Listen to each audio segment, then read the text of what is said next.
guys? We back with another one. And we got a few topics regarding Coach Prime right now. Now, as you all know, Colorado suffered its first defeat and they were blown out, blown off the field, which many of us expected, but we didn't expect it to that level. Now, that was prior to Travis Hunter getting hurt, and we knew they were overmatched across the board. Football is a game where, you can have your great skilled players, but the bigs is what makes the game, period.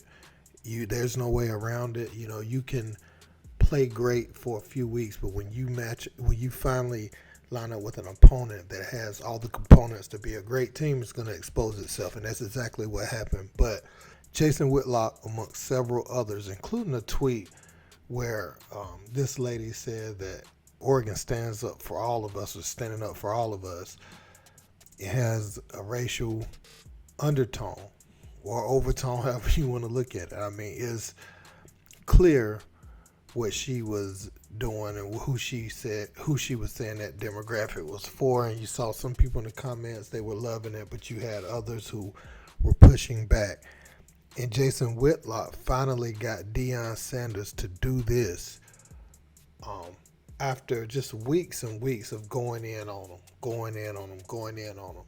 And Shannon Sharpe and Ochocinco actually responded back. Let's check it out. Breaking news. Colorado didn't miss every block on Saturday. Deion executed a block. Amazing. Yeah, I'm not surprised. Last week, Deion didn't even know who his starting center was. Who? Remember that? And you wonder why the Colorado football team is struggling with its offensive line? The head coach doesn't care. He's Coach Prime. Nicknames and slick social media stuff, that's not how you build an offensive line. That's not how you construct a running game. It's not just about talent. It's about environment and culture and instilling a mindset and an attitude. That's how you establish a running game. That's how you build an offensive line. Coach Prime, unblock me. Let me help you through this. They're doing what they do for clicks. We're doing what we do for wins. Oregon should be the last team, considering they got 17,000 combination of uniforms. It was all about clicks. These coaches need Deion to fail because they know recruiting is 90% of the game, and who's not going to want to come play for Prime. The problem that I have is that when I started seeing on Twitter, I think Oregon and Coach Lanning speaks for all of us. And that's coded. What do you mean Oregon? It speaks for us. Daniel Lake speaks for us. What does us mean? It's the undertones. This goes back to Jack Johnson, to Muhammad Ali. Black confidence drives a lot of people crazy. Oh, yeah. Because they want black people to you got a job, you make money, you got this position. Shh. This isn't a Deion issue. This is the issue with whoever is up and winning at that specific moment. That's all it is. Right. I think Coach said it best. He says, my confidence impacts your insecurities. Facts. And you talk about it ain't clicks. It ain't for clicks. Having shoes that change color ain't for clicks. Don't get us started. So you have these programs that know, this year they'll be able to get Coach Prime. You got the Oregons, the USCs, probably even Utah, and a few others in the conference that have their roster well-rounded. When you losing matchups with your tackles, your guards, your center can't even block. You got all these deficiencies. You're going to lose football games. You can even have the better skilled players at times. But if you're losing those matchups in the trenches, you have no chance of winning the game. So they know what they're doing. They're talking about they're playing for clicks as if they're simply just an underperforming team. But these coaches should take this opportunity to relish in the moment that every game they play against Colorado and Deion Sanders will be in prime time. And the nation will be watching. Not saying the nation don't be watching Oregon or USC already for sure, but it has a different magnitude right now. You're able to be a part of the moment regardless. And the moment's going to be as big whether you say anything or not. I get what you're trying to do. Fire your team up. but it does strike some insecurity when leading up to the game. You look at Jay Norvell, you look at Dan Lanning, leading up into the game, they were more complimentary, and as the game approached in the media coverage throughout the week, it picks at their insecurities and it makes them feel away as the game approaches. You know Deion Sanders is going to get more coverage than you. That's going to happen anyway. It's not even nothing to be taken personal. It's just how it is. It's always, it's how it's always been. I mean, Deion Sanders is one of the top.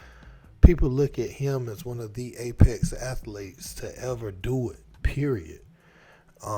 Bar none. He's just one of the top athletes in all of American professional sports history.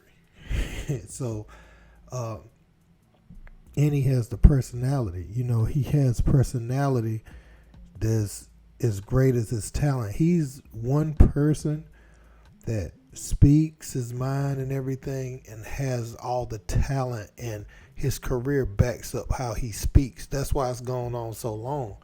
You look at some others that speak out and are vocalists and speak exactly from their heart, but they accolades and their performance don't match it. Coach Prime, he's always won, and you got to think, man, this man was in a World Series, and he ain't just get there either. Go look up his stats. I ain't even going to run them down. Go look up his stats in the World Series. They didn't win it, but I'm going to tell you this, it wasn't his fault. Him and Bo the only people I know that's so great of an athlete that they can do what they did. You know what I'm saying? So to see these people firing at Deion, it's the personality. It's the personality that makes them uncomfortable. And like Ochocinco said, he had the most valuable think piece in all of this. This is about recruiting. I told y'all in a video yesterday, the Dallas Wilson kid, he's thinking about flipping from Oregon to Colorado. But he's another skill position guy, but he's got 4 and 5 star defensive tackles, guards, linebackers, defensive ends, everybody visiting Colorado right now. So get your punches in now. He's 1,000% right about that. Get him now, because this is the worst he's going to be. And that is very accurate.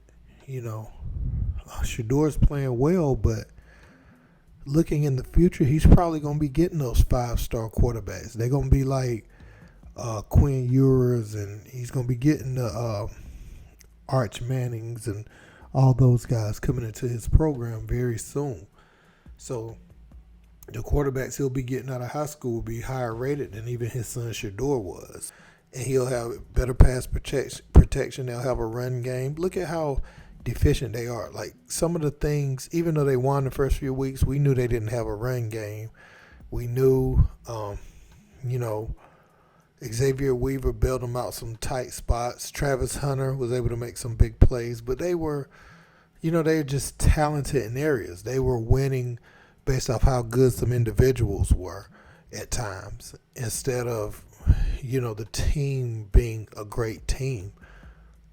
That's why we kind of galvanize behind them. I guarantee you this, when the team gets to the level that they're just good and we know they're good, some of this coverage is going to go down because it's going to become expected. This is an exciting ride to see the inaugural season of the Colorado Buffaloes and how they're attempting to do things, man. So, I don't know, man. I just want to share that, but yeah, Jason Whitlock got blocked by Coach Prime. And what do y'all think about what Shannon and Ochocinco had to say? Let me know in the comments. Don't forget to like, share, and subscribe. Until next time, peace.